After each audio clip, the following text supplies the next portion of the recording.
Hello students, कैसे हो आप सभी लोग। उम्मीद है कि आप सभी लोग अच्छे होंगे।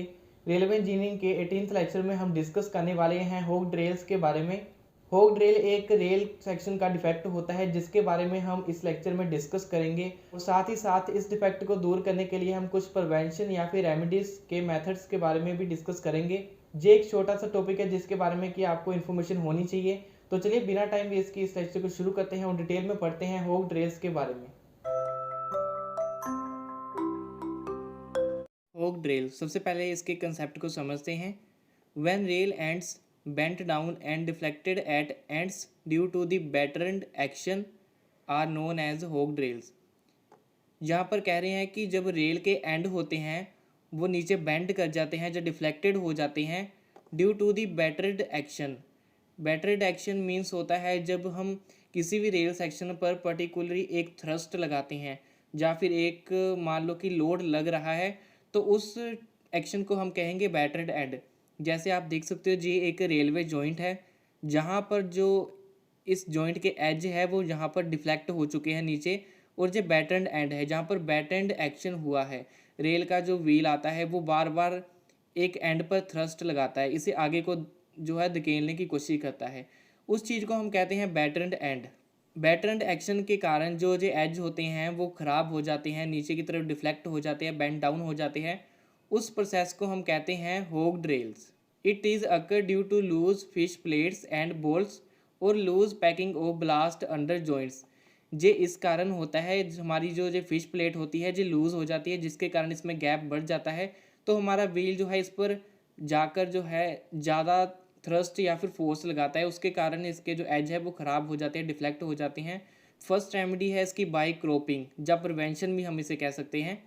इन दिस मैथड होक्ड एंड्स और बैटन्ड एंड आर कट ऑफ। इस मेथड में हम क्या करते हैं कि जे रेल के जो बैटन्ड एंड होते हैं इसे कट कर देते हैं। Then fresh holes are made in the rails to fix the fish plate. इस जॉइंट को बनाने के लिए, इस फिश प्लेट को जो है बोल्ट की मदद से फिर से फिक्स करने के लिए, जो हमने इस सेक्शन को कट किया है इसमें नए होल बना देते हैं बोल्ट्स को लगाने के लिए, जिसकी मदद से हम फिश प्लेट को फिक्स करते हैं। The ends of rails are cut about 1 metre length.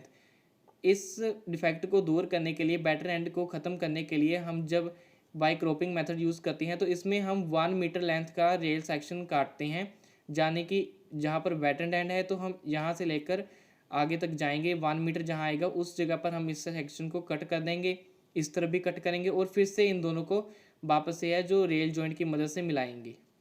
Next method है by dehogging. In this method होग rails and are straightened with the help of Jim Crow और dehogging machine. This method is not effective by dehogging. इस method में हम क्या करते हैं, जो हमारे बैटर्न एंड हैं, आपको पता है कि जो डिफ्लेक्शन की वजह से जो एज हमारे नीचे की तरफ हो जाते हैं, बैंड डाउन हो जाते हैं, उसे ही हम जो है होक ड्रेल कहते हैं। तो इस मेथड में हम इस बेंट हुए सेक्शन को, जो एज को है, जिम क्रो की मदद से जो है ठीक करने की कोशिश करते हैं। जैसे जहाँ पर आप देख सकते हो, ये टूल जो है इसे हम जिम क्रो कहते हैं। इसकी मदद से हम जो जे रेल एज होते हैं इसे फिर से ऊपर करने की कोशिश करते हैं, इसे स्ट्रेट करने की कोशिश करते हैं, क्योंकि जो नीचे की तरफ बेंट हुए होते हैं due to the thrust of the rail wheels. जे मेथड ज़्यादा इफेक्टिव नहीं होता है। नेक्स्ट है by replacing method. In this method the hogged rails are completely removed and replaced by new rails. This method is very expensive. इस method में हम क्या करते हैं कि हम पूरे के पूरे रेल सेक्शन को ही चेंज कर देते हैं, हम इसकी जगह पर नया सेक्शन लगा देंगे। बट ये जो मेथड होता है ये काफ़ी कॉस्टली होता है, एक्सपेंसिव होता है। ये जो डिफेक्ट है ज़्यादातर जॉइंट्स पर आता ही रहता है, तो हम बहुत से ऐसे जॉइंट को अगर रिप्लेस करेंगे तो हमारी कॉस्ट जो है इस मेथड के ज़रिए बहुत बढ़ जाएगी इस डिफेक्ट को ठीक करने के लिए। इसलिए ये मेथड बहुत एक्सपेंसिव है और बहुत कम यूज़ होता है। जहाँ पर कि इस पैटर्न एंड को ठीक नहीं किया जा सकेगा किसी और मेथड से, वहाँ पर हम इस मेथड को यूज़ करेंगे।